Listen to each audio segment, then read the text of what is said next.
3 days after a windstorm hit Salt Lake City, leaving damage everywhere. Cleanup efforts take shape. A group picks up debris. That's people's stuff, and you don't care? Though not the debris discarded by Mother Nature. Why are you stealing people's belongings? The Salt Lake County Health Department is carrying out a homeless encampment abatement. Are you cool if our guys clean up the trash that's inside here now? Upset community members follow the crew, closely monitoring every move. People have no homes, they need resources. If you're not here to offer resources, how about you leave? They say this cleanup is dehumanizing to the city's unsheltered neighbors. With no safe zones in the city, with the shelters being completely at capacity, there's nowhere for these people to go. Before the cleanup, the tense exchange. I just don't think there's any safety issue here. If we rewind a full 24 hours to the day before cleanup day, it's a completely different scene. Good morning. Can I chat with anybody in there? How are you? I'm Dale with the health department, and we're going to be doing a cleanup tomorrow in this area. Dale Keller spends a couple of hours stopping at every tent, carrying out a cordial conversation with nearly every person to announce what's coming. Good to see you. What's your dog's name? I forgot. Cheeto. Hello, sweetheart. We're going to be here tomorrow about 9:30 doing a cleanup. Do not want you to lose any of your belongings, and so anything that's left here will be considered abandoned. Need any help, any bags, any? I need bags. Okay, thank you. Thank you for giving me that long. With less abatements happening during COVID-19, Keller says these camps have been growing in public spaces, making it unsafe because of things like needles, trash, and human waste.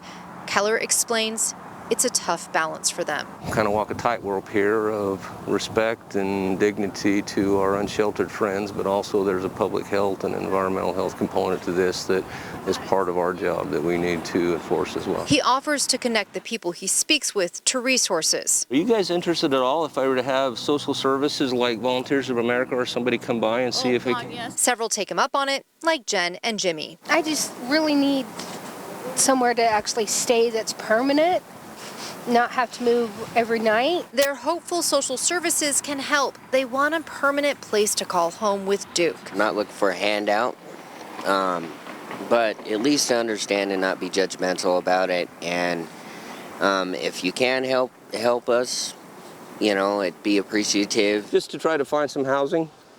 I'm okay. You're okay?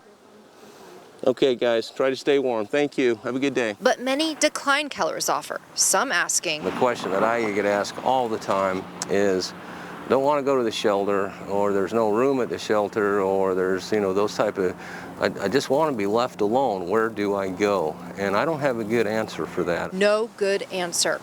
Salt Lake City Mayor Erin Mendenhall has said herself the new homeless resource centers have been 97 to 100% full lately. We have to think of wiser solutions to the problem.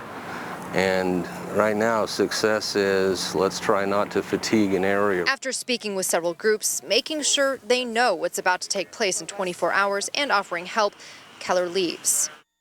For any camps where Keller wasn't able to talk to people, the health department will post these notices telling people they've got 24 hours to clean their stuff up before the health department does it for them.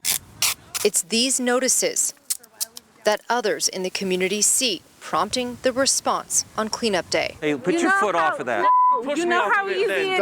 Geriatrical done. Did you tell him to You're done. Some unsheltered residents are upset they need to move their belongings with no good way to carry everything off the grass. We'll be back though. We ain't leaving for good. I'll be back later. As soon as you are gone. Others were already prepared after Keller talked to them the day before. He's been real nice, really nice.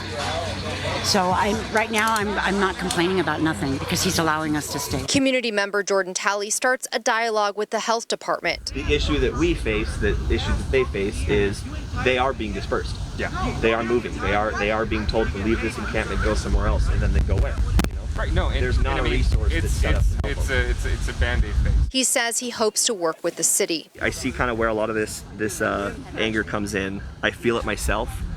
However, to be effective, I think we have to just have conversations. Even if we don't agree, we have to be able to talk about this kind of stuff, you know, because it is an issue for everybody. Even with constructive conversation happening, it's clear the cleanup is becoming increasingly difficult for Keller. So are we just scooping Yeah, just Hope going you right don't down make here. a Thank you. career out of stealing people's stuff. Thank you. You know what? You're not going to tell me how to do my job. Don't touch it. I will tell you as much as I want. Please just stop. You're too old for this game, man. You don't want to start that. Eventually, he decides not to continue in some of the areas as planned. We get that there are many pieces to this problem. Our focus is the public and environmental health piece, hence the fact that for the most part we just picked up garbage and trash today and attempted to move on. We found Jimmy and Jen again, all of their belongings packed in a wagon for a cleanup that didn't happen on their street in the Rio Grande area. They said no social services came to talk with them either. It makes me feel frustrated and a little PO'd at them. I don't know what we're going to do as of this point. We could end up walking the streets all night, pulling wagons. Pulling wagons to the next location, unsure what comes next. In Salt Lake City, Lauren Steinbrecher, Fox 13 News, Utah.